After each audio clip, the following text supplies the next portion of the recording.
voltando-se para Deus, antes de Deus adotar, Deus justifica de todos os pecados. Então, justificado fui. Inclusive é a música que nós cantamos ontem, né? Justificado fui, né? Todos os nossos pecados estão resolvidos e justificados na obra de Cristo. E aí então Deus nos adota. Então qual é a tese aqui, ou qual é o racional disso tudo? Nós estávamos espiritualmente mortos e Deus então nos chama. Esse chamado envolve regeneração, que desemboca no novo nascimento, que gera conversão, que traz justificação. Deus nos adota como filhos, e adotados como filhos, nós vamos andar como alguém que agora é filho de Deus. Então a relação da santificação com a adoção é que, uma vez sendo filhos de Deus, nós andamos de forma santa, tá? Então esse é o resultado imediato, natural, necessário, obrigatório, que deve acontecer na vida de todo aquele que foi regenerado, nasceu de novo, e todos esses aspectos, um após um, vem acontecendo, que é o processo todo da salvação, tá? Então vamos lá. Eu tenho vários textos bíblicos para a gente ler aqui. Precisa clicar aí para mim, porque não está passando.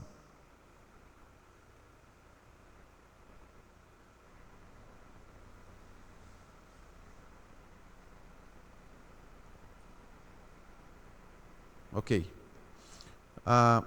Eu já mostrei esse livro, né? Já citei esse livro uma vez. É o Salvos pela Graça, de Anthony Huckema, publicado pela Casa Editora Presbiteriana, e ele define santificação da seguinte forma: é a graciosa operação do Espírito, o Espírito Santo, envolvendo nossa participação responsável, pela qual ele nos livra da poluição do pecado, renova nossa natureza inteira segundo a imagem de Deus e habilita-nos a viver de forma a agradá-lo. Então, quais são os pontos importantes dessa definição? É uma obra do Espírito, começa com o Espírito, tá? Todos os aspectos da doutrina bíblica da salvação têm a ver com obra do Espírito, tá? Então a santificação também. Então é uma obra do Espírito, que envolve a nossa participação responsável. A gente vai ver como é que isso se processa, e ele nos livra da poluição do pecado. A ideia da poluição é de tirar essa mancha, né? Diminuir esse efeito do pecado sobre nós. Então nós somos renovados inteiramente segundo a imagem de Deus, e obviamente a imagem de Deus aqui é a imagem de Cristo, né? Lembra de Jesus dizendo: quem me vê a mim, vê o Pai, né? Então Deus nos transforma à imagem de Cristo. E esse é o ponto, ó. O Espírito nos habilita a viver de forma a agradá-lo, a agradar a Deus. Então a santificação passa por esses aspectos. Obra do Espírito, nós respondemos, temos uma participação. A poluição do pecado vai diminuindo, pois nós vamos nos parecendo cada vez mais com o Senhor em Cristo, e nós vamos podendo agradá-lo. Esse é o processo todo, tá? Então vamos tentar compreender alguns aspectos importantes aqui. Santificação. Há um aspecto importante de que a santificação é uma obra divina, mas também é uma obra humana, tá? A gente vai entender isso nesses 4 próximos slides, tá? Então, obra divina é uma obra eficaz de Deus, da Trindade, causa única da santificação. Então vejam, é importante nós entendermos isso. Não sou eu que causo a santificação em mim mesmo. Não sou eu que inicio o processo de santificação em mim mesmo. Não sou eu a origem da santificação em mim mesmo. Isso acontece por obra de Deus, do Pai, do Filho e do Espírito. É uma obra divina.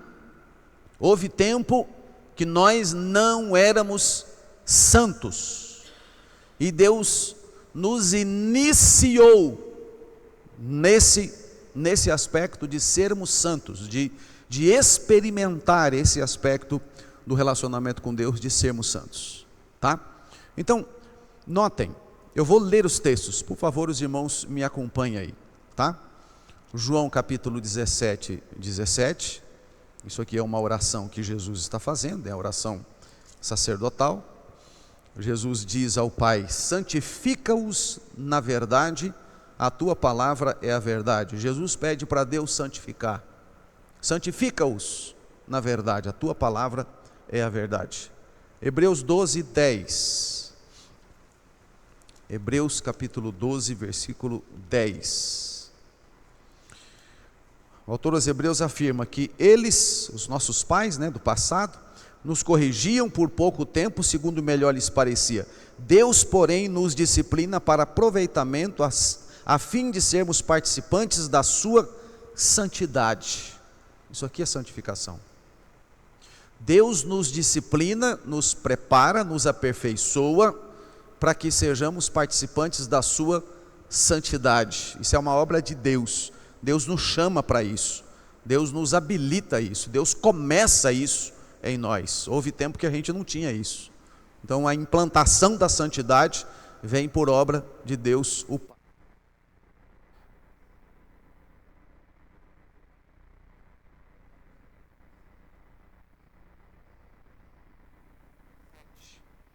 Abra em Efésios capítulo 5, versículos 26 e 27. Olha só, aqui é uma referência à obra, uma referência à obra que Jesus Cristo faz com a igreja, com os que são salvos, para que a santificasse, tendo-a purificado por meio da lavagem de água pela palavra, para apresentar a si mesmo uma igreja como? Gloriosa, sem mácula, nem ruga, nem coisa semelhante, porém santa e sem defeito, tá? Para que a santificasse. Isso é uma obra de quem? De Jesus Cristo. A obra da santificação é de Jesus Cristo, não é nossa, não começa conosco, não é a gente que produz santificação, é o Espírito que aplica isso sobre nós, mas é atribuído uma obra do Pai, do Filho e do próprio Espírito. Então aqui nesse texto, Jesus Cristo causa a nossa santificação, nos santifica, nos torna uma igreja santa, à imagem dele. Tá ok? 1 Coríntios 1:30. 1 Coríntios 1:30. Mas vós sois dele, em Cristo Jesus, o qual se nos tornou da parte de Deus. Jesus Cristo se tornou da parte de Deus nossa sabedoria, nossa justiça, nossa santificação, nossa redenção. Obra do Filho. A obra da santificação é obra do Filho. É obra do Pai, mas é obra também do Filho. Tá? Aqui. E é uma obra também do Espírito. 1 Pedro, no capítulo 1, versículo 2. 1 Pedro, capítulo 1, versículo 2.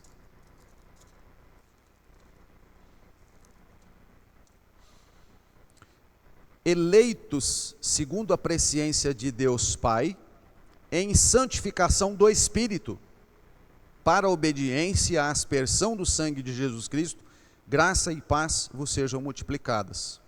Aqui então, a santificação é chamada de santificação de quem? Do Espírito, santificação do Espírito, obra do Espírito. Houve tempo que isso não existia em nós, houve tempo que nós não tínhamos isso, não havia isso em nós. Agora o Espírito nos dá a santificação. 2 Tessalonicenses capítulo 2, versículo 13.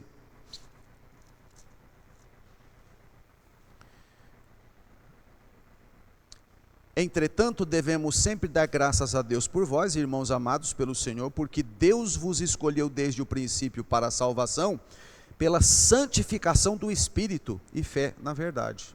Aqui também, a santificação aqui é chamada de santificação de quem? Do Espírito. Tá? Então aqui a gente tem alguns textos, são 2 textos para cada ação ali, na economia da Trindade, assim alguns teólogos fazem essa afirmação, obra do Pai, obra do Filho e obra do Espírito. Então a santificação é uma obra divina, começa com o Senhor, não tem como a gente iniciar isso. Isso é de Deus, começa com Deus, o Pai, Deus o Filho, Deus o Espírito. Tá ok?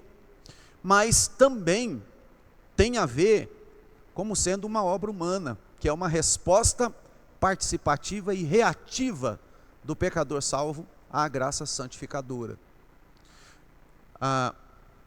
Se Deus me inicia nesse processo de santificação, porque eu não tinha isso, agora eu tenho, eu encontro,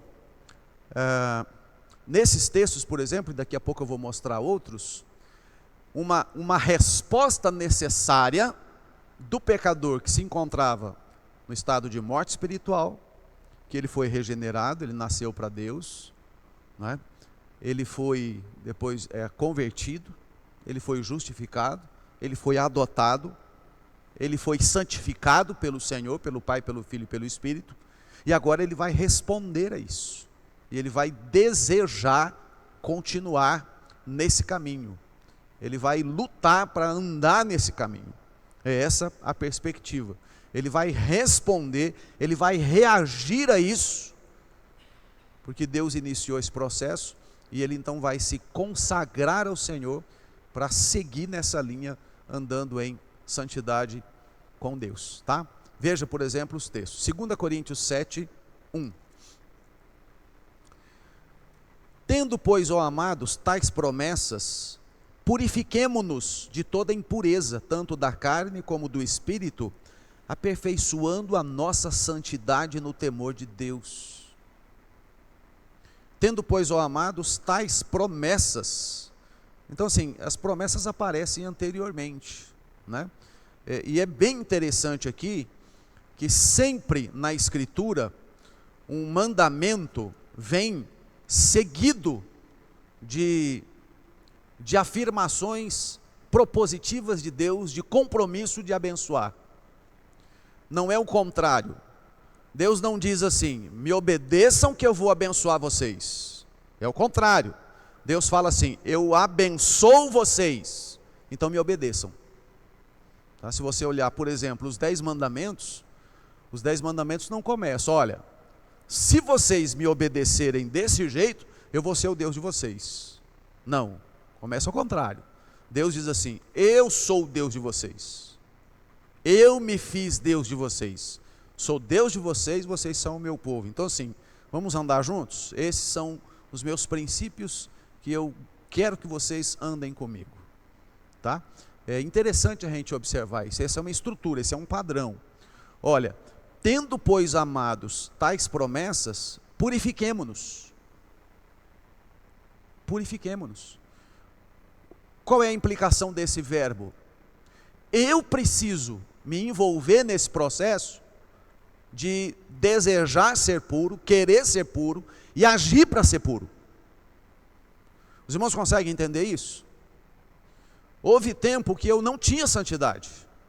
O Pai, o Filho e o Espírito vieram sobre mim toda a obra da salvação e agora eles me incluem nesse caminho, digamos assim. Eu sou iniciado nesse processo de santidade, de santificação.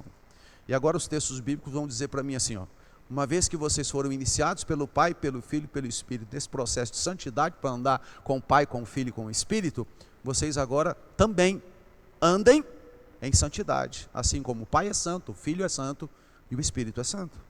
Está claro isso?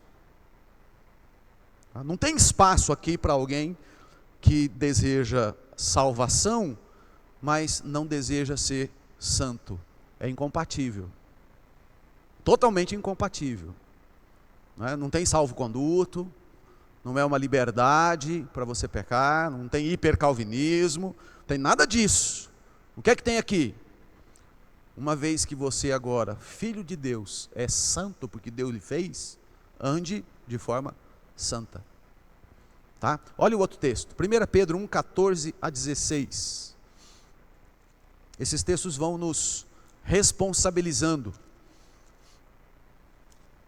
1 Pedro 1, 14 a 16.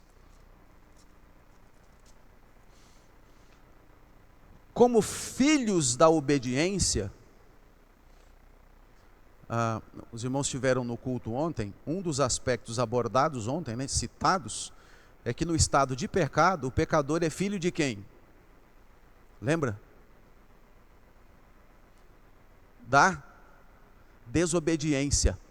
O apóstolo Paulo afirma em Efésios capítulo 2, acho que versículo 2 ou 3, filhos da desobediência, e depois, filhos da ira. Naquele tempo eram filhos da desobediência. Agora, olha como é que Pedro inicia, o versículo 14, como filhos da obediência. Vocês agora são filhos da obediência, não são mais filhos da desobediência. Como filhos da obediência, não vos amoldeis às paixões que tinhais anteriormente na vossa ignorância. Pelo contrário, segundo é santo aquele que vos chamou, tornai-vos santos também vós mesmos em todo o vosso procedimento, porque escrito está, sede santos, porque eu sou santo. É a implicação. Pensa, irmãos, Deus nos chama para andar com Ele, que é santo. Qual é a implicação disso?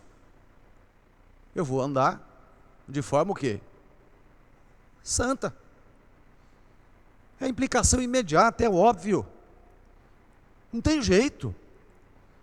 Deus me dá regeneração, novo nascimento, conversão, justificação, me adota, não é? Faz tudo por mim, todos os aspectos, e me coloca diante dele, me imprime santidade, me sela para ser salvo com o Espírito para o dia da redenção, não é?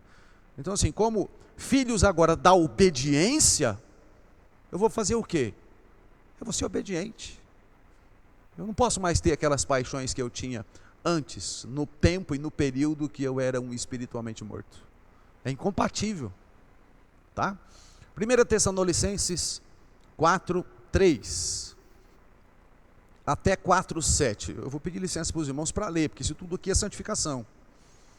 Tá? 1 Tessalonicenses 4:3. Eu vou ler rapidão aqui, tá bom? Até 4:7. Desculpa, é 1 Tessalonicenses 4, 3 a 4 e o 7. Tem um outro texto grande depois que a gente vai ler. 4, 3 e 4. Pois esta é a vontade de Deus, a vossa santificação, que vos abstenhais da prostituição, que cada um de vós saiba possuir o próprio corpo em santificação e honra. Tá ok? Tá aí, ó.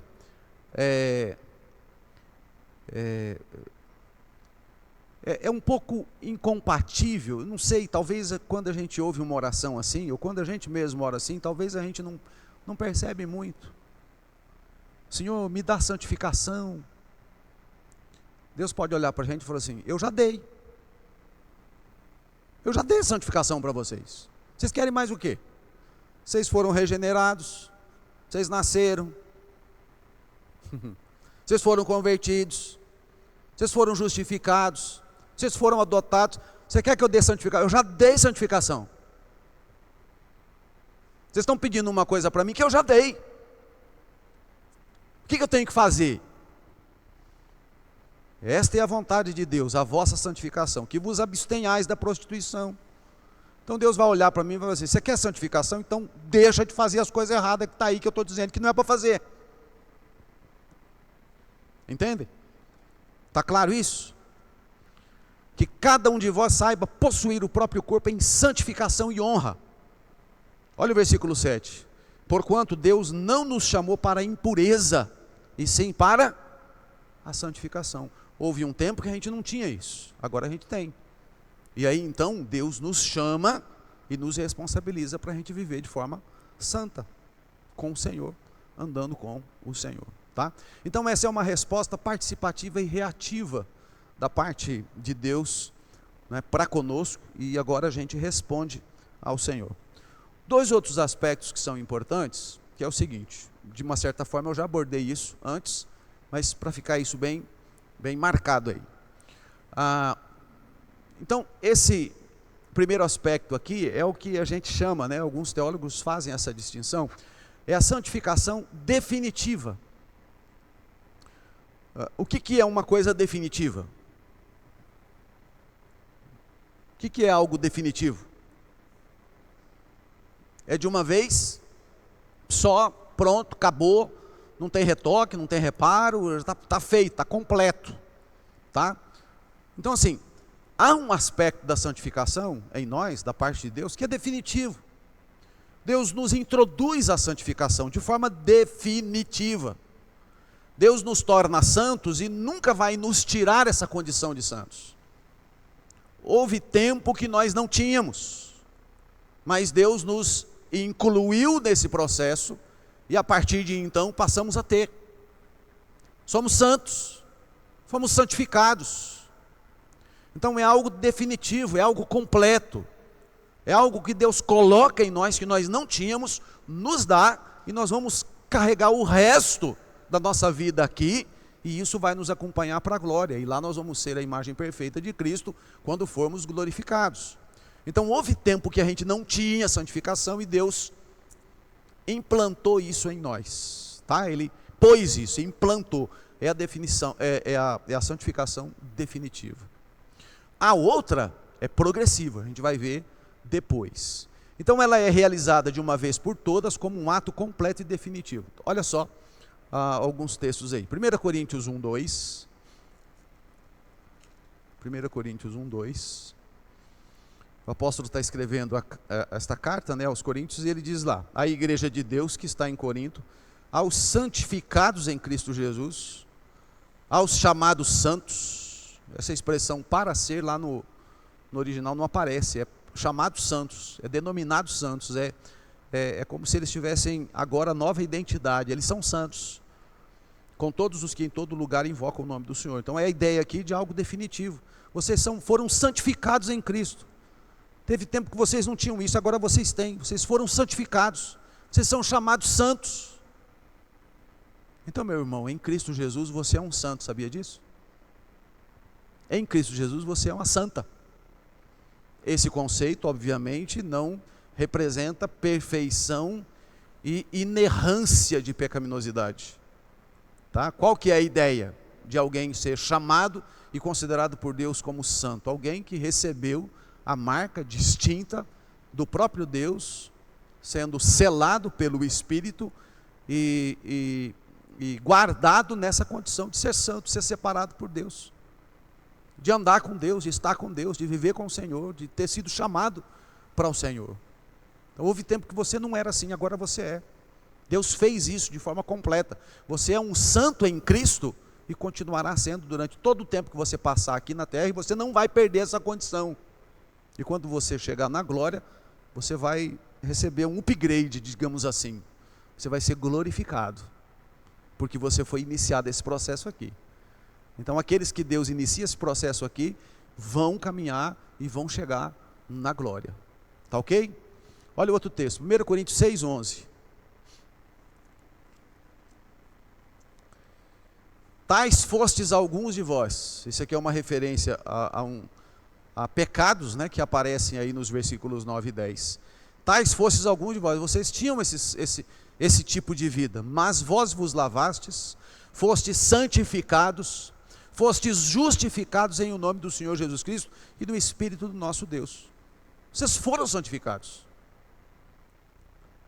Deus já cobriu vocês com esse projeto dele de tornar vocês santos, de fazer vocês santos, de santificar vocês.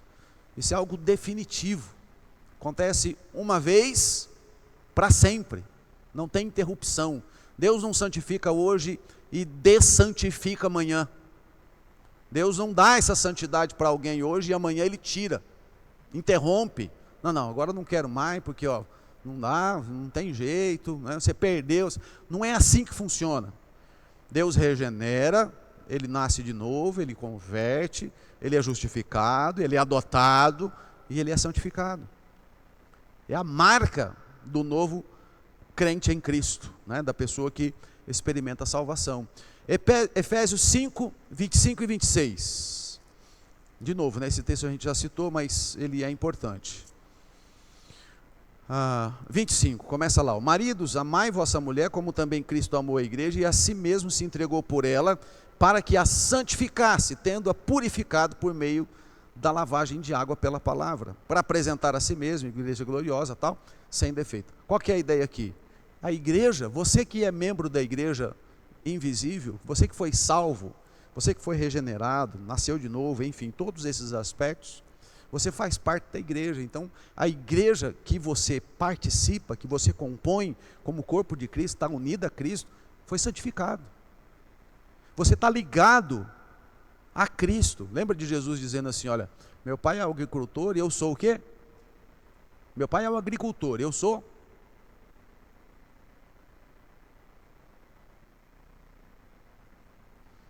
Meu pai é o agricultor, eu sou a videira e vocês são os ramos. Nós estamos ligados. Como igreja, estamos ligados a Cristo.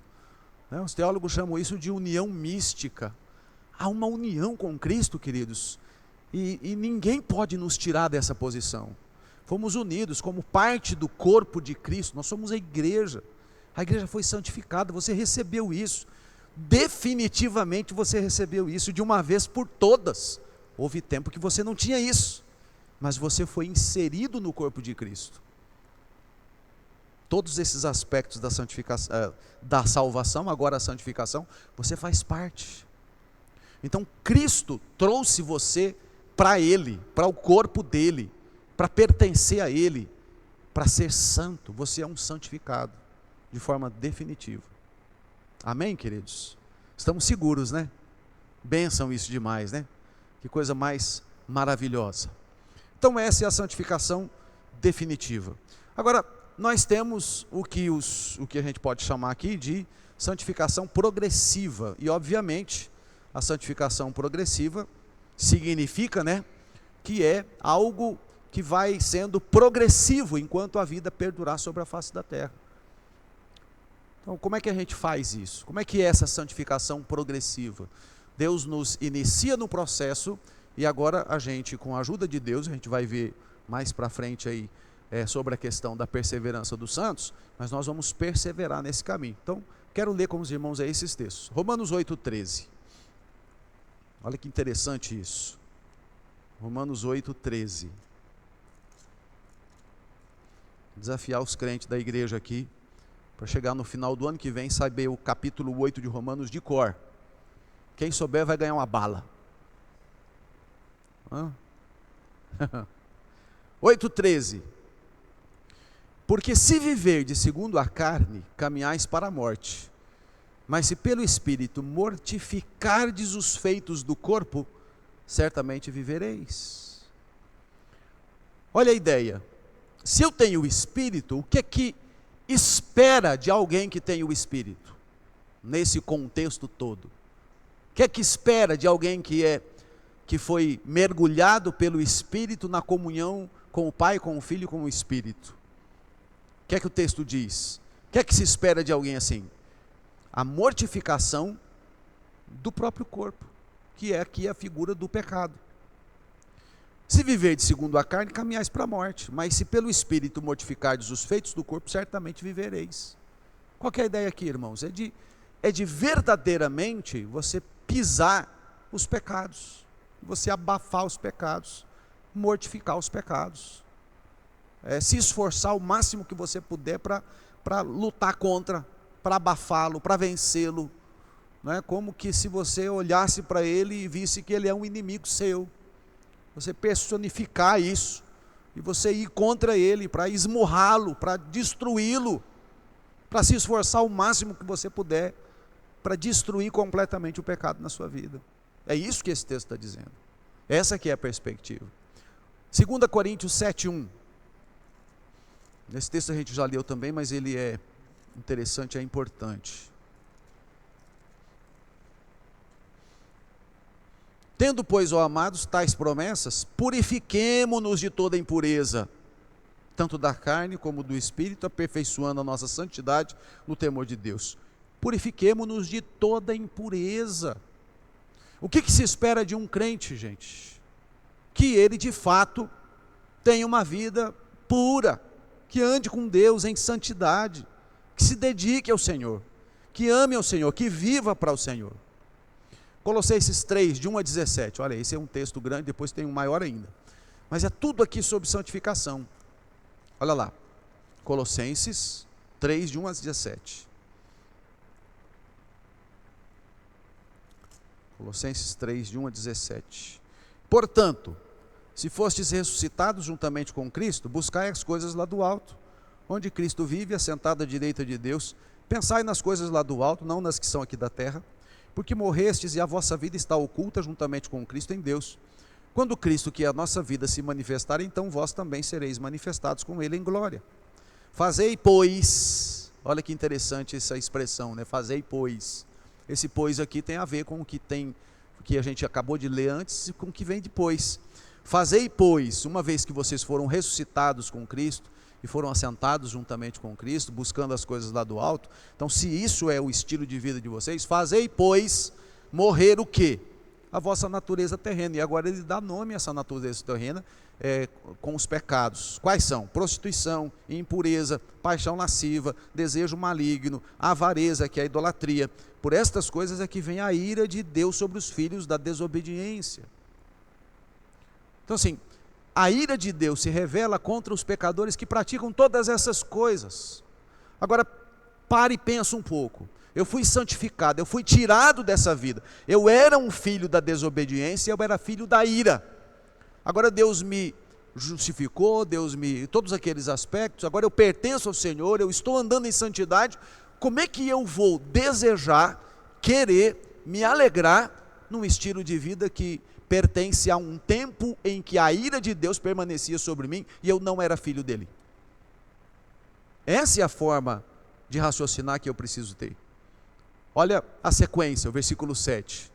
Ora, nessas mesmas coisas andastes vós também noutro tempo, quando vivieis nelas. Isso era tempo do passado. Agora, porém, despojai-vos igualmente de tudo isto, de novo, ira, indignação, maldade, maledicência, linguagem obscena no vosso falar. Não mintais uns aos outros, uma vez que vos despistes do velho homem com os seus feitos, e vos revestistes do novo homem que se refaz para o pleno conhecimento, segundo a imagem daquele que o criou, no qual não pode haver nem grego, nem judeu, circuncisão, nem incircuncisão, bárbaro, cita, escravo, livre, porém Cristo é tudo em todos.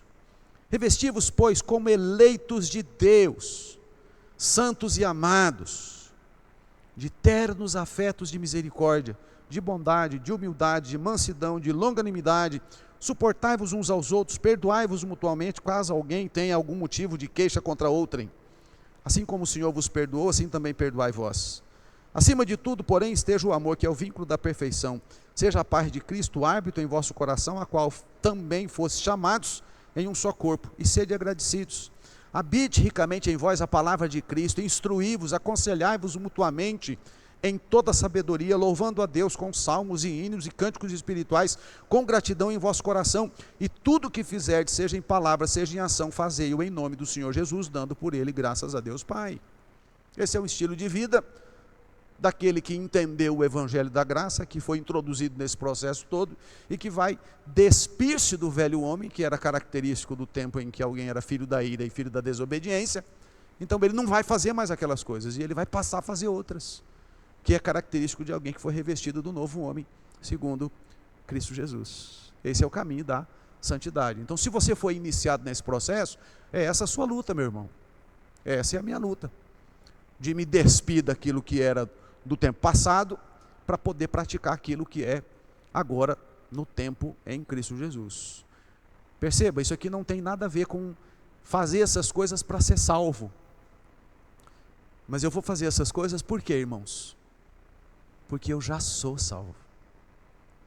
O resultado imediato de uma santificação progressiva é o entendimento de que em Cristo eu já sou salvo. E agora eu fui introduzido num novo relacionamento de comunhão com um Deus que é santo. Ele me tornou santo. Tudo bem? Alguém levantou a mão ali, não parece? Não?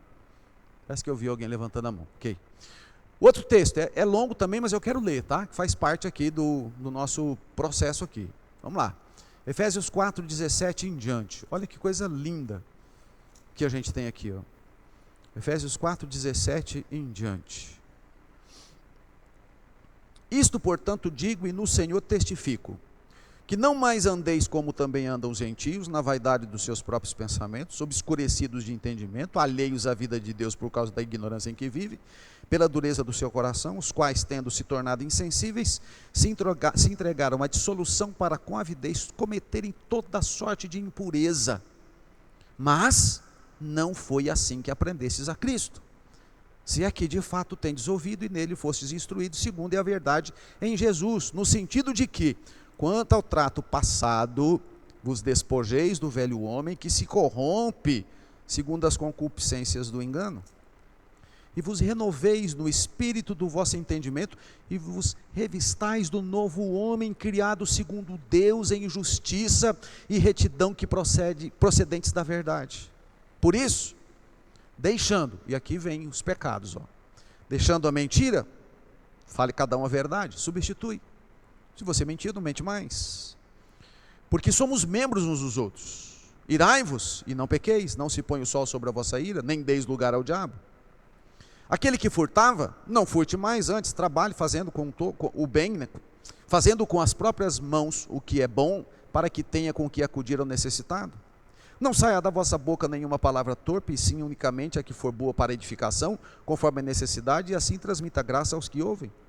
Não entristeçais o Espírito de Deus, no qual fostes selados para o dia da redenção. Longe de vós toda amargura e cólera e ira, gritaria, blasfêmias, e bem assim toda malícia. Antes sede uns para com os outros, benignos, compassivos, perdoando-vos uns aos outros, como também Deus em Cristo vos perdoou. Sede, pois, imitadores de Deus como filhos amados, e andai em amor, como também Cristo nos amou e se entregou a si mesmo por nós, como oferta e sacrifício a Deus em aroma agradável. Mas a impudicícia e toda sorte de impurezas ou cobiça nem sequer se nomeia entre vós, como convém a santos. Nem conversação torpe, nem palavras vãs ou chocarrices, coisas essas inconvenientes. Antes, pelo contrário, ações de graças. Sabei, pois, isto: nenhum incontinente ou impuro ou avarento que é idólatra tem herança no reino de Deus, no reino de Cristo e de Deus. Ninguém vos engane com palavras vãs, porque por essas coisas vem a ira de Deus sobre os filhos da desobediência. Portanto, não sejais participantes com eles, vocês não são mais, vocês não têm mais isso, vocês foram removidos daquele império das trevas, agora vocês pertencem ao reino de Deus. Pois outrora, versículo 8, erais trevas, porém agora sois luz no Senhor, andai como filhos da luz, porque o fruto da luz consiste em toda bondade, justiça e verdade, provando sempre o que é agradável ao Senhor. Não sejais cúmplices nas obras infrutíferas das trevas, antes, porém, reprovai-as, porque o que eles fazem em oculto, o só referir é vergonha, mas todas as coisas, quando reprovadas pela luz, se tornam manifestas, porque tudo o que se manifesta é luz, pelo que diz: desperta, ó tu que dormes, levanta-te de entre os mortos e Cristo te iluminará. Portanto, vede prudentemente como andais, não como nécios, e sim como sábios, remindo o tempo porque os dias são maus. Por esta razão não vos torneis insensatos, mas procurai compreender qual é a vontade do Senhor.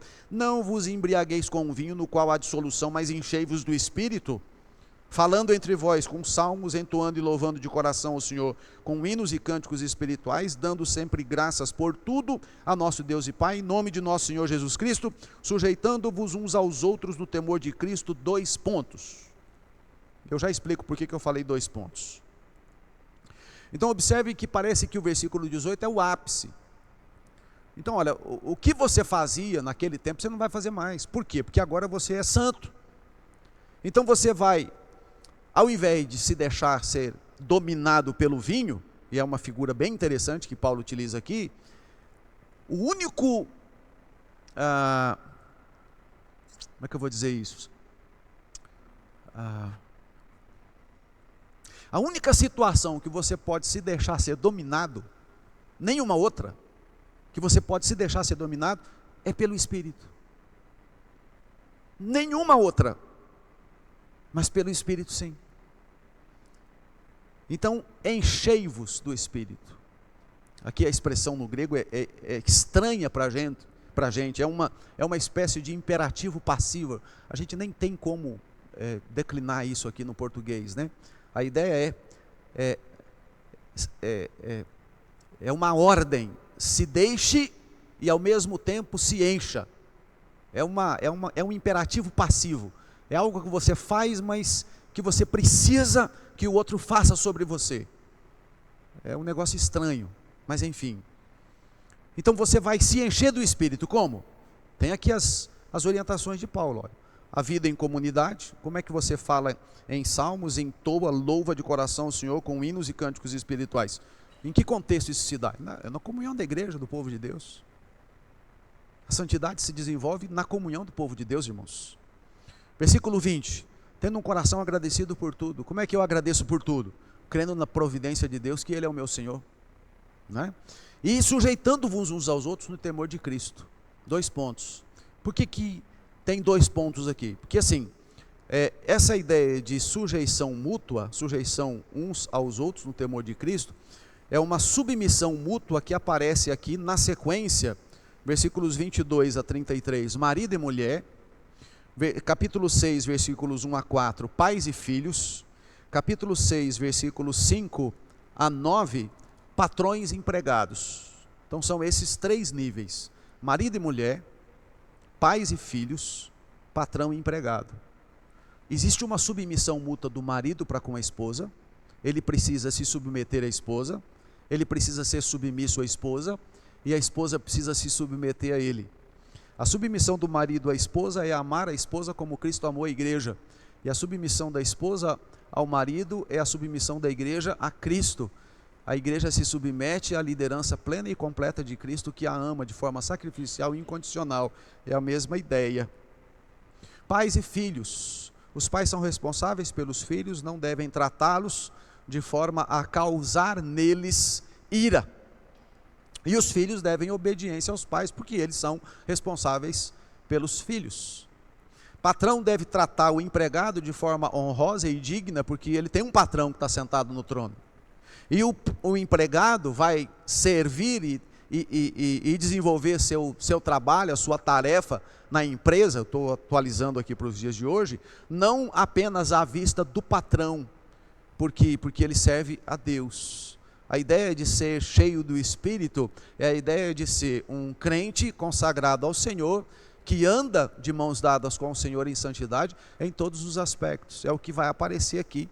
É por isso que deveria ser 2 pontos, mas o tradutor coloca dessa forma. Tá? Então aqui você tem uma submissão mútua, marido e mulher, mulher e marido, pais e filhos, filhos e pais, patrão e empregado, que lá no passado era senhores e escravos, tá? Pior ainda, né? Aqui a gente atualiza para o nosso tempo, patrão e empregado. Aí você entra no versículo de número 10 do capítulo 6, que é a verdadeira batalha espiritual. Quanto ao mais, sede fortalecidos no Senhor e na força do seu poder, revestivos de toda a armadura de Deus para poderes ficar firmes contra as ciladas do diabo, porque a nossa luta não é contra o sangue e a carne, e sim contra os principados e potestades, contra os dominadores deste mundo tenebroso e contra as forças espirituais do mal nas regiões celestes. Portanto, tomai toda a armadura de Deus para que possais resistir no dia mau, e depois de ter desvencido tudo, permanecer inabalável. A armadura toda, não é um pedaço dela, não são algumas armas, tem que pegar toda a armadura. Estai, pois, firmes, cingindo-vos com a verdade. Quem é a verdade? Quem é a verdade? Cristo. Vestindo-vos da couraça da justiça. Quem é a justiça? A nossa justiça? É Cristo. Calçai os pés com a preparação do Evangelho. Quem é o Evangelho? Cristo. Embraçando sempre o escudo da fé. Essa fé não é uma fé em nós mesmos, mas é uma fé em quem? Em Cristo, com o qual podereis apagar todos os dardos inflamados do maligno. Tomai também o capacete da salvação. Salvação remete a quem? A Cristo. E também a espada do Espírito. A espada do Espírito, que é a palavra de Deus. Quem é a palavra de Deus? Cristo. Então o que é a santificação nesse contexto? É você se revestir completamente de quem? De Cristo. Então pense na figura. Você está totalmente revestido de Cristo, e Satanás vem contra você para lhe tentar, para te fazer desviar você dos caminhos dele. Ele olha para você e ele vê o que em você? Cristo. O que é que ele faz? Ele bate em retirada. Resistir ao diabo e ele fugirá de vós. O diabo foge de quem? De Cristo. Qual é o segredo? Me revestir de Cristo. Me revestir de Cristo. Eu fui criado para me parecer com Cristo. Eu sou feitura, lembra do sermão de ontem? Eu sou uma obra de arte de Deus. Porque eu sou bonito para Deus? Não. Porque Deus pegou um espiritualmente morto e transformou em espiritualmente vivo e implantou em mim a justiça do próprio Cristo. Então eu vou andar de forma santa com o Senhor, para o Senhor, revestido totalmente de Cristo. Isso é santificação. E se você pegar todos os outros textos que vão falar sobre santificação, você vai ver que vai apontar sempre para esse aspecto, de você estar totalmente revestido com a justiça de Deus em Cristo. Tá? E o texto segue. E aí ele vai falar de oração, que sem oração não tem como, né? Vai falar de uma vida de devoção na companhia dos irmãos, enfim. Tá? E o outro texto, 1 Pedro 1, 14 a 16, depois eu quero ver se alguém tem algum comentário a fazer, alguma pergunta, e eu tenho mais alguns quadros para mostrar que eu acho que vão ajudar a ilustrar um pouco. 1 Pedro 1, 14 a 16, esse texto eu já li, mas eu vou ler de novo. Como filhos da obediência, não vos amoldeis às paixões que tinhas anteriormente na vossa ignorância, pelo contrário, segundo é santo aquele que vos chamou, tornai-vos santos também vós em todo o vosso procedimento, porque escrito está, sede santos, porque eu sou santo. Então observe, irmãos, houve um tempo que eu não era santo, mas Deus me chamou e me implantou na santidade. E agora, como santo e adotado pelo Senhor, eu vou andar em santidade. Essa santidade, ela é progressiva. Por quê? Porque é a minha luta no dia a dia contra o pecado para que eu me pareça cada vez mais com o Senhor Jesus Cristo. Está claro isso? Algum comentário, alguma pergunta? Não? Então vou adiante.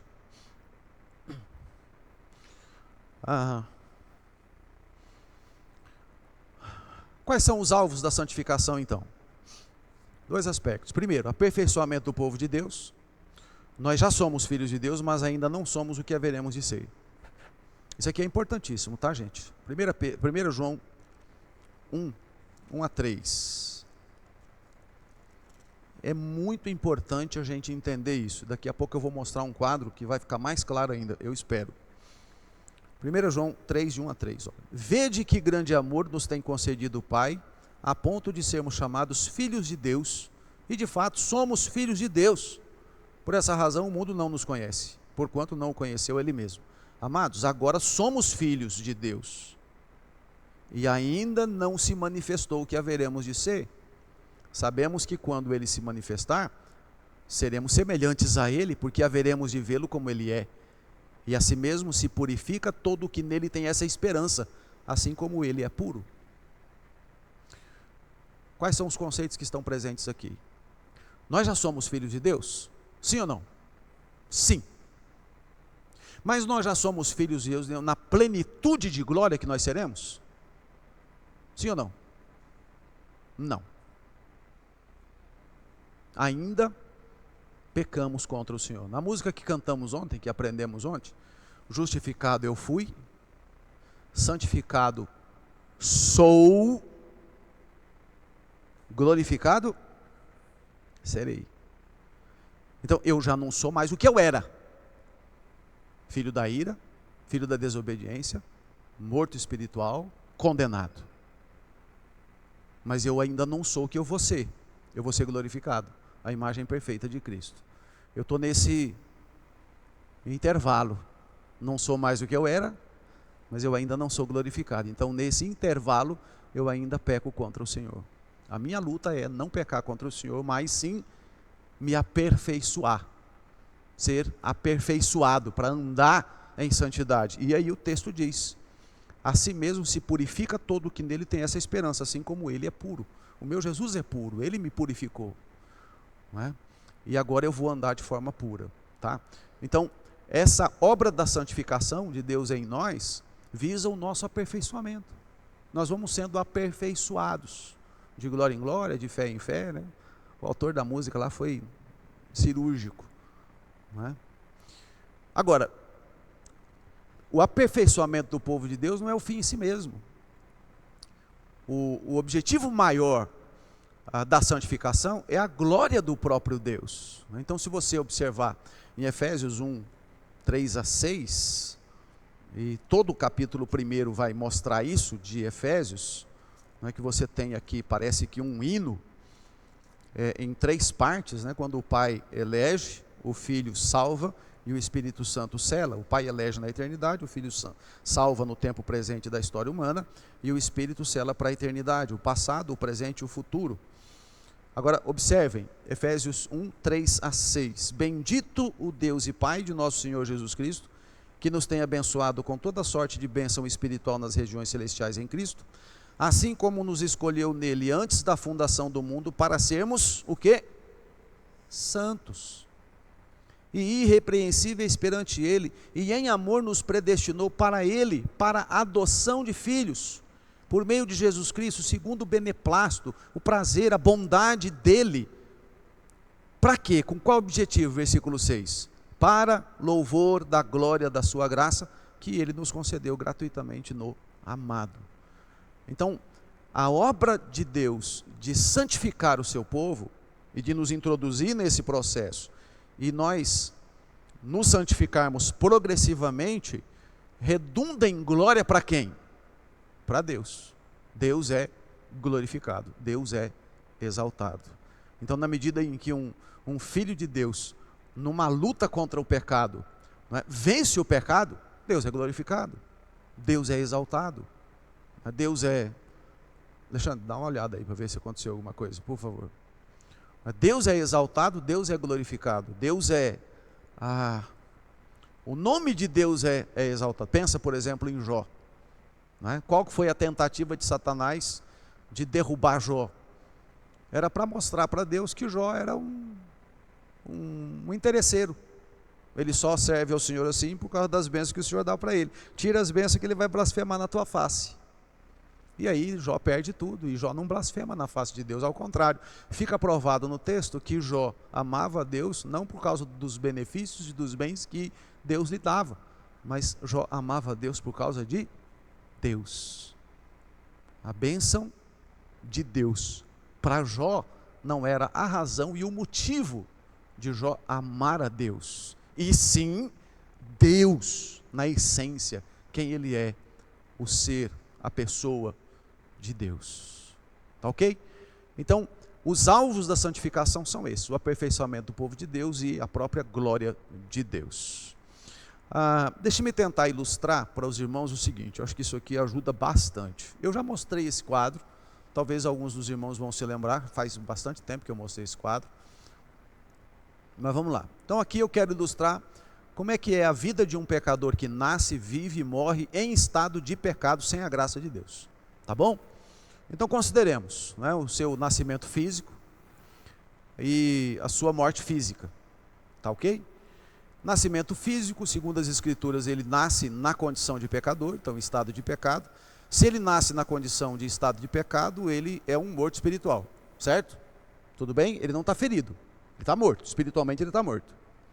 Quando ele morre fisicamente, ele comparece diante de Deus. É claro que o juízo vai vir depois, né? O juízo aqui é só na segunda vinda de Jesus, mas eu estou antecipando. Então ele experimenta já o juízo e a condenação eterna. Então ele nasce no estado de pecado, morte espiritual, ele morre nesse estado de pecado e morte espiritual, o que resta a ele é o juízo e condenação eterna.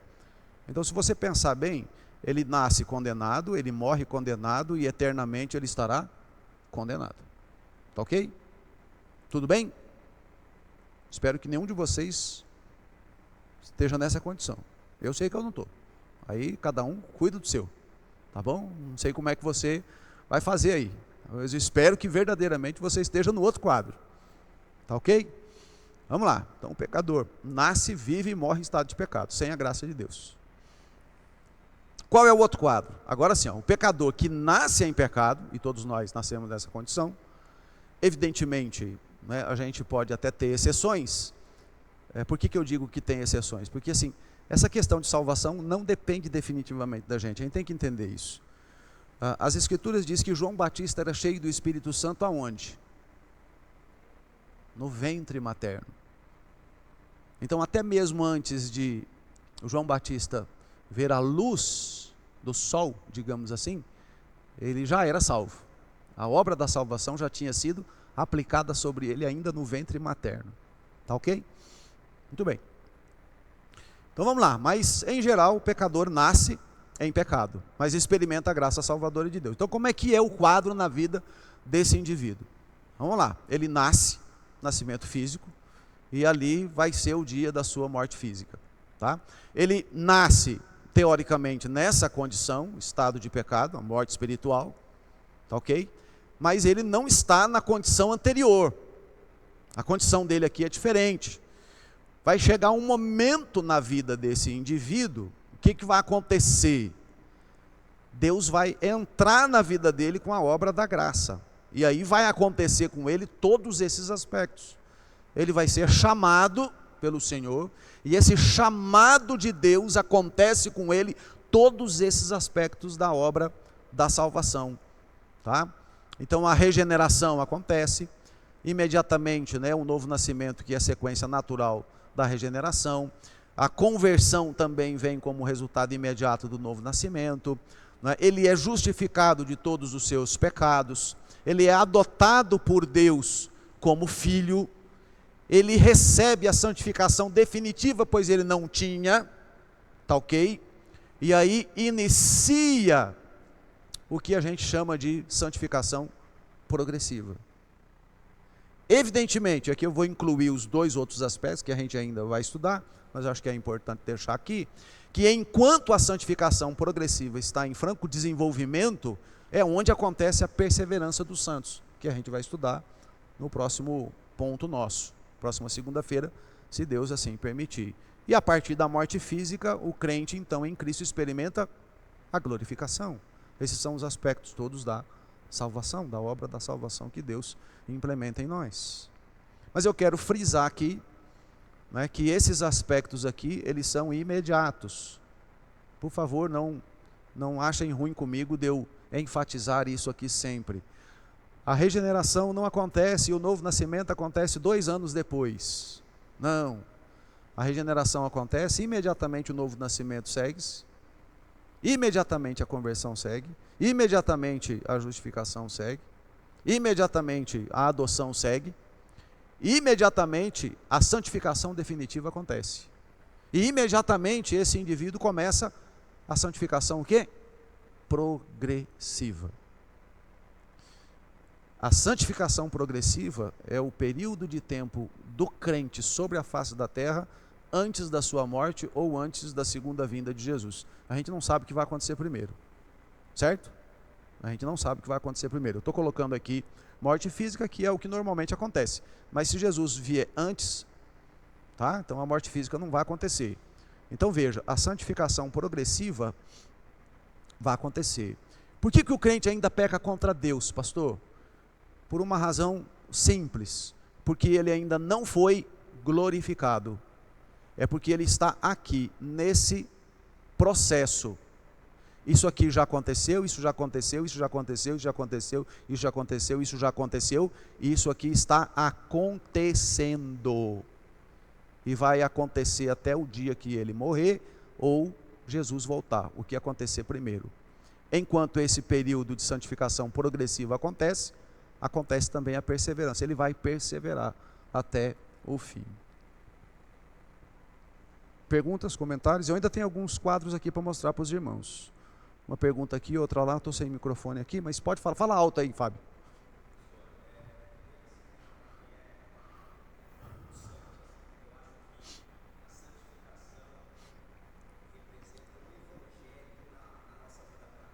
Sim.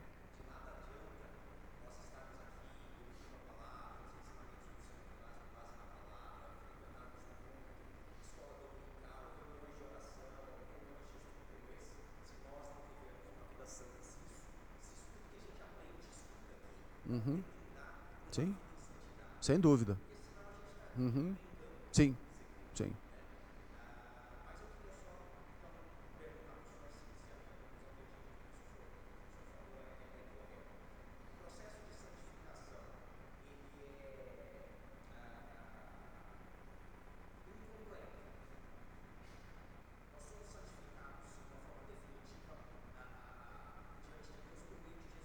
Ok.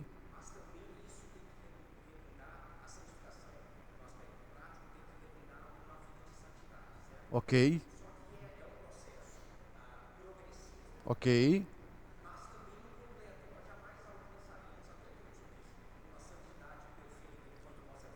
Isso, exatamente. Exatamente.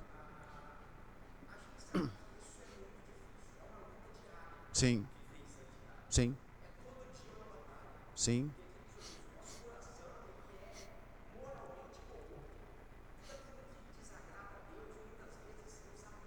Sim.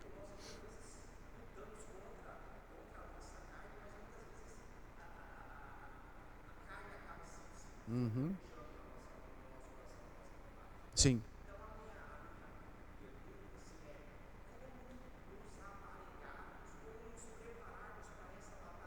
Uhum. Ok. Uhum. Uhum. Uhum. Uhum. Uhum. Uhum. Uhum. Uhum. Uhum. Uhum. Uhum. Certo, uma boa pergunta. Ah, eu fiz questão de ler todos aqueles textos, né? E não vou lê-los novamente aqui, obviamente, né? Mas assim, o que que você, Fábio, e todos nós, né? Uma pergunta para ele, ele que me fez a pergunta, eu vou devolver uma pergunta para ele, mas é uma pergunta para os irmãos aqui também, para mim. Esses textos todos que eu li sobre santificação, sobre a ideia de que a gente precisa de fato se submeter ao Senhor e lutar contra o pecado. Ah, se eu tiver com esses textos bíblicos bem vivos na minha mente, no meu coração, vão me ajudar? Sim ou não? Se esses textos bíblicos estiverem longe, distante, eu não lembro deles, isso vai me ajudar? O que que me fortalece na luta contra o pecado? Oi?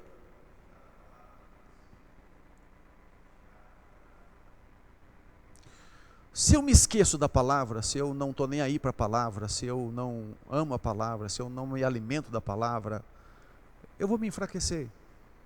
Então essa pergunta é importantíssima, Fábio. Não tem fórmula pronta.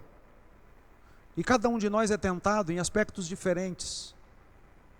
E cada um é tentado conforme a sua própria cobiça, uns de um jeito, outros de outro. Totalmente. Totalmente. Então, assim, um aspecto importantíssimo, e eu li todos esses textos aqui para os irmãos. Se eu souber esses textos para me alimentar, e é óbvio que eu preciso disso constantemente, não dá para simplesmente eu me alimentar da palavra de Deus o dia que eu venho na escola dominical e eu escuto aqui uma mensagem. Aí eu passo 7 dias da minha vida, da semana, sem sequer me lembrar do que eu tive na aula ou no domingo à noite. Então, assim, onde é que eu encontro fortalecimento para a minha alma? Onde é que é o tal alimento para a minha alma? É a palavra. E assim, a, a palavra, na verdade, é Cristo encarnado. Eu vou me revestir de Cristo. E onde que eu aprendo a me revestir de Cristo? É na palavra.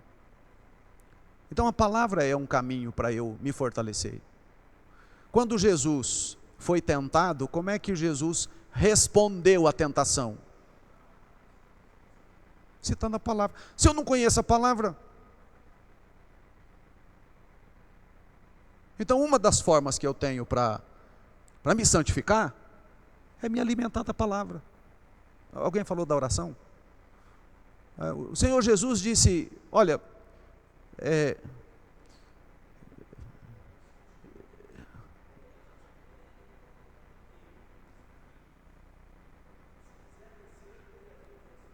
se quiser crescer, né? É. Eu já cantei essa música aqui numa pregação que eu fiz. Já. Leia a Bíblia e faça a oração. Não tem segredo, né, Alexandre? Não tem segredo, né? Ler a Bíblia e fazer oração, né? Não, não, não, é alimentar. É alimentar. É a palavra alimentada, né? É, é, é. O Jesus disse aquela vez para os discípulos, vigiai e orai. Não, quem disse vigiai e orai? O espírito na verdade está fraco, o espírito na verdade está pronto, mas a carne é fraca. É vigiar e orai? É lá no Getsemane. Vigiar e orai para que não entreis em tentação, para não entrar em tentação. O espírito na verdade está pronto, mas a carne é fraca. Então assim, Jesus está dando a dica. A carne, irmãos, é o quê? É fraca. Ah, mas a carne é fraca. Então, você não sabia que a carne é fraca? Você não sabia? Você não sabia que a carne é fraca? Não sabia, Natan? Pois é, a carne é fraca. Viu, Karina? A carne é fraca. Por que a carne é fraca? Tem que vigiar e orar. Porque ela é fraca. Então assim, são os meios ordinários que Deus me dá. Os meios ordinários.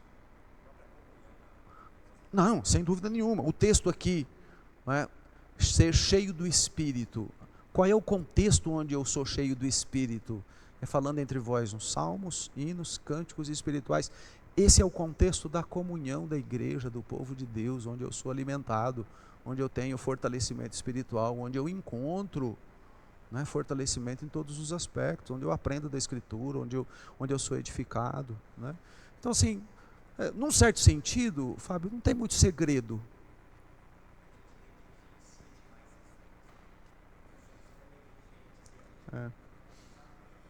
É. Aí assim, a gente vai falar um pouco sobre o aspecto da perseverança dos santos.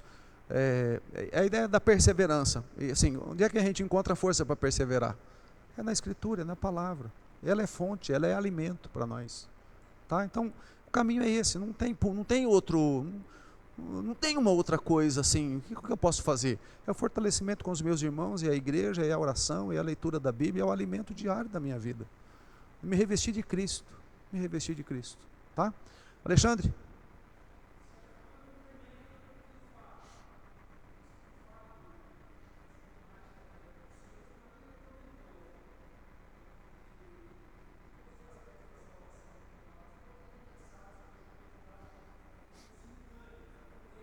Isso.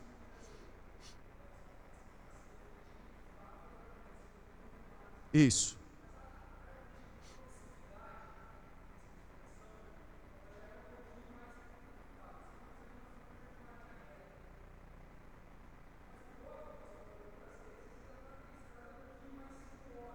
Sim, sim.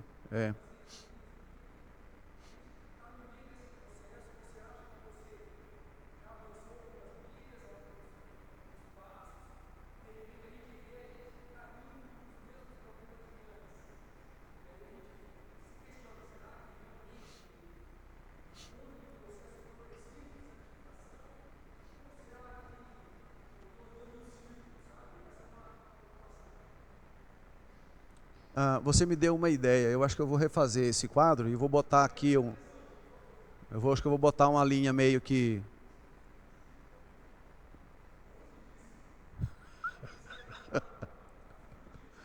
Sim.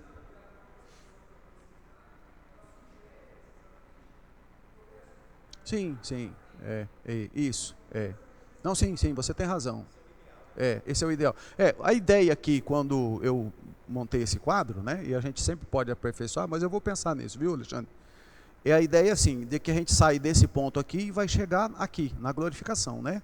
Eu não pensei nesse aspecto, mas de fato, isso aqui é uma constante. Aliás, ela é uma linha que acaba sendo meio que sinuosa, né? Ela vai, só parece um gráfico meio da bolsa de valores.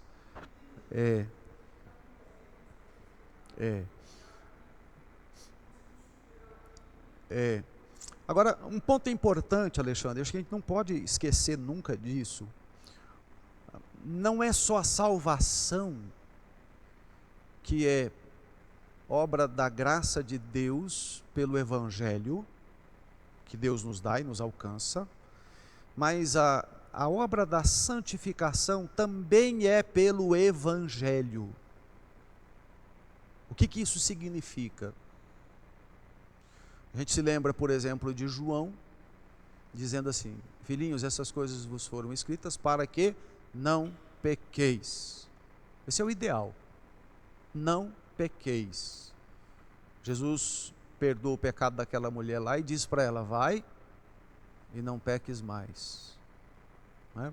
Tem um texto no Antigo Testamento onde o povo de Deus se rebela contra o Senhor e se perde, depois se volta para Deus e Deus perdoa de novo, e o povo, parece que tem determinado momento em que o povo brinca com Deus, e eles estão passando por uma crise grande, eles se voltam para Deus, eles trocaram Deus, inventaram outros deuses, e aí Deus olha para ele e fala assim: ó, vocês não preferiram ficar com esses deuses aí, então pede para eles para livrar vocês.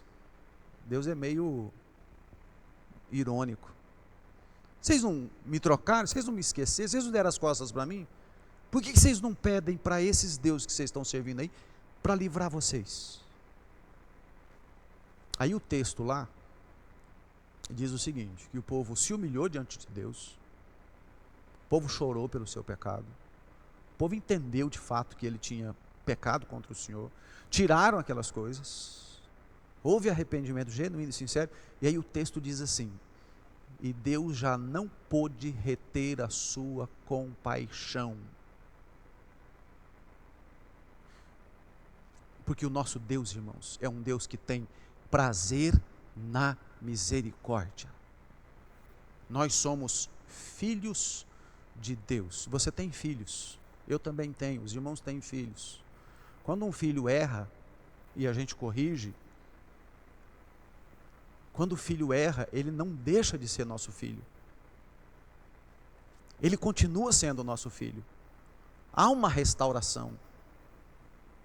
É a mesma coisa. Aqueles que Deus regenerou, fez nascer, converteu, justificou, adotou, implantou santificação definitiva, Deus vai caminhar junto.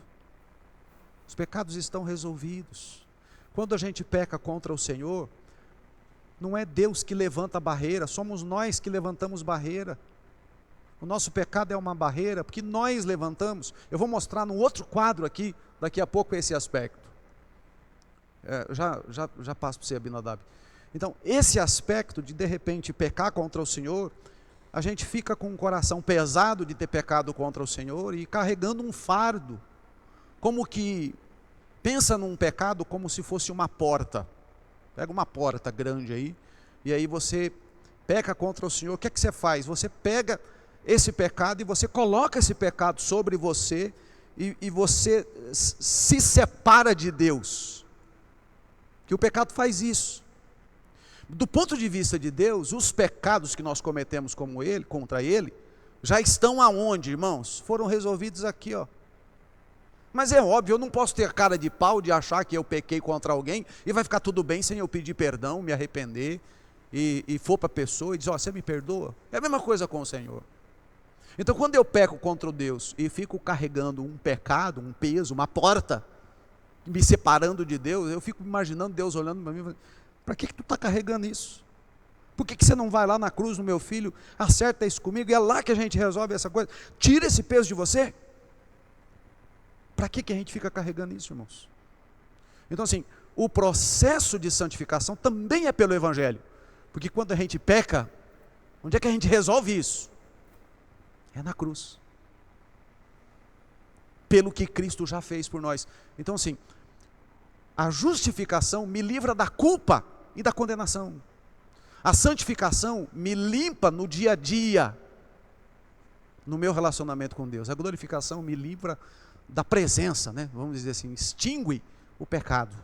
Então, a santificação é um caminhar com Deus pelo Evangelho, sempre pelo Evangelho, porque é a obra de Cristo na cruz que resolve isso, né? Onde a gente se sente aliviado. Então a gente ajoelha diante de Deus, a gente chora pelo nosso pecado, pede perdão e levanta dali o quê?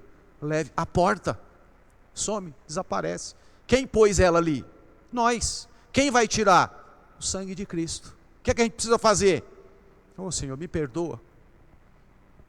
Percebem? Nós somos os causadores em nós mesmos dos problemas na nossa própria vida cristã. E isso me leva ao próximo aspecto ali do quadro que eu vou mostrar, mas Abinadab levantou a mão ali. Pode falar, irmão.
Sim, sim. Não, mas sim, claro, sem dúvida nenhuma. A ideia do crescer aqui é a ideia de você se relacionar com Deus sempre pelo Evangelho, obviamente, mas a ideia da oscilação tem a ver também com o que a gente lê no livro dos Juízes.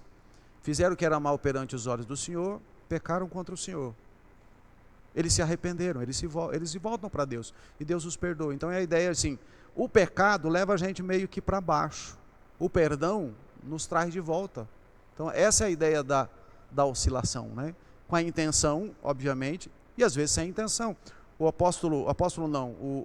Davi, num dos seus salmos, ele diz assim: Senhor, me absolve das faltas que me são ocultas. Às vezes a gente peca contra o Senhor sem saber que nós pecamos contra Ele. Sem saber. E no Antigo Testamento tinha os sacrifícios por pecado por... Irmãos, se lembram? Alguns pecados eram chamados... Alguns sacrifícios eram por pecados por... Ignorância. Quem que falou ignorância? Pecados por ignorância. Pecou sem saber que estava pecando. Não é? Jó reúne os filhos e fala: eu vou fazer um sacrifício aqui, vou interceder, vai que vocês pecaram contra Deus, eu não estou sabendo, nem vocês estão sabendo. É a ideia do andar com o Senhor. Absolve-me dos que são pecados são ocultos, né? Tá? Então a ideia de repente ser meio que sinuoso é assim, a ideia de repente você pecar contra o Senhor e ter que pedir perdão ao Senhor, é nessa ideia, né, Alexandre? Eu vou pensar nisso. Então é nessa ideia ser meio, mas é evidente, né, que assim, qual que é o ideal? O ideal é: pequei hoje contra o Senhor, no final do mês eu vou para a igreja pedir perdão. Não dá, né? Eu pequei hoje de manhã, não, antes de dormir eu vou pedir perdão a Deus. Pô, você pecou agora de manhã, deixa nem passar meio-dia, acerta com Deus logo. Para que você vai ficar carregando essa porta em cima da sua cabeça de peso?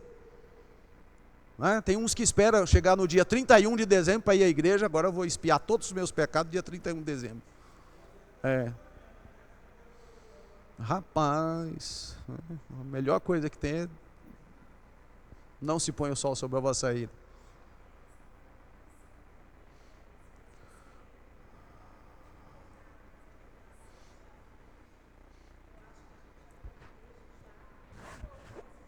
Sim, claro, ser tentado não é pecado, né? Mas ceder à tentação. Deixa eu mostrar aqui esse próximo quadro para os irmãos, que eu acho que ajuda um pouquinho mais aqui. Então assim, ó, isso aqui os irmãos já viram, né? Então eu estou chamando ali de santificação. Nós estávamos no império das trevas, é assim que a gente vivia. Então o que Deus fez conosco? Em Cristo, Deus foi lá através da obra de Cristo e Deus nos leva para o seu reino, né? Ele nos transporta do império das trevas e coloca lá no reino de Deus, tá? Então tá, quando nós estávamos no império das trevas, nós servíamos ao pecado e nós éramos filhos da ira e filhos da desobediência de Deus. Então nós fazíamos tudo aquilo que Deus não gostava, que Deus detestava, né? E a ira de Deus estava repousando sobre nós, nós éramos filhos da ira. Agora nós somos salvos, lavados por Jesus Cristo, né? Somos participantes do Espírito. Evidentemente, o que é que o império das trevas vai fazer? Qual é a tentativa de Satanás na vida de um crente? De fazê-lo pecar contra o Senhor. E qual é a postura de um crente que pertence ao reino de Deus, cidadão celestial? Ele vai olhar para a tentação e ele vai dizer não.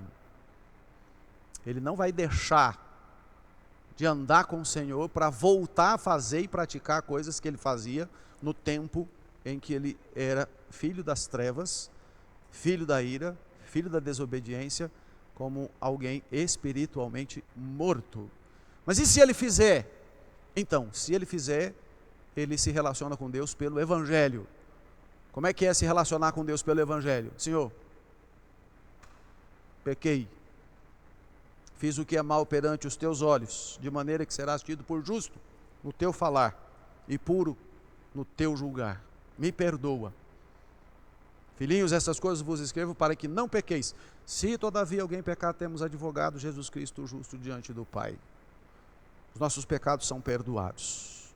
Eu me relaciono com o Senhor pelo Evangelho. A santificação é o processo da minha vida de comunhão, de dedicação, de andar com Deus Santo, nessa luta de servir ao Senhor. Só o crente em Cristo tem essa luta. Se o indivíduo não é crente em Jesus Cristo, ele não tem essa luta, porque ele não pertence a esse reino, ele pertence a esse.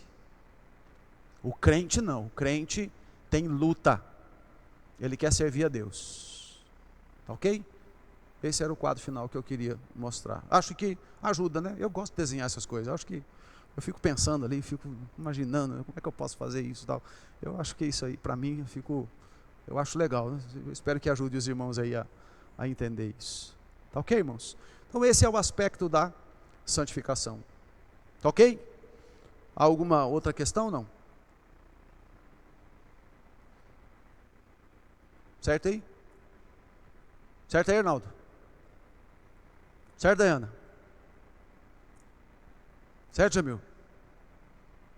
Certo, Igor?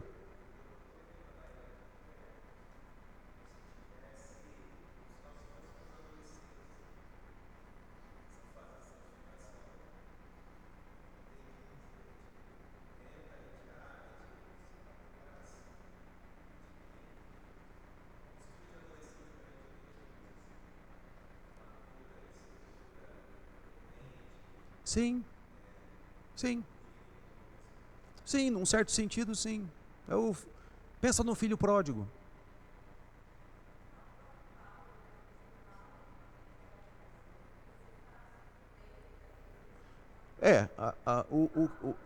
Paulo tá aqui, ó. Paulo tá aqui nessa luta, né? E o espinho na carne que Deus põe em Paulo foi por quê? Para ele não se ensoberbecer. Paulo tinha problema com soberba. Paulo tinha problema com soberba. As grandezas das revelações, apóstolo, grandeza das revelações, tudo que Deus fez por meio dele, ele tinha problema com soberba. E para ele não se ensoberbecer, Deus colocou espinho na carne, para controlar a soberba de Paulo. Olha que bênção, né? Olha que bênção ter um espinho na carne para não se ensoberbecer, né? Certo? Vamos orar, queridos? Vou pedir que alguém faça uma oração voluntária, tá? Coloca diante de Deus as nossas vidas. Ore bem alto aí para todo mundo poder acompanhar sua oração. Vamos lá?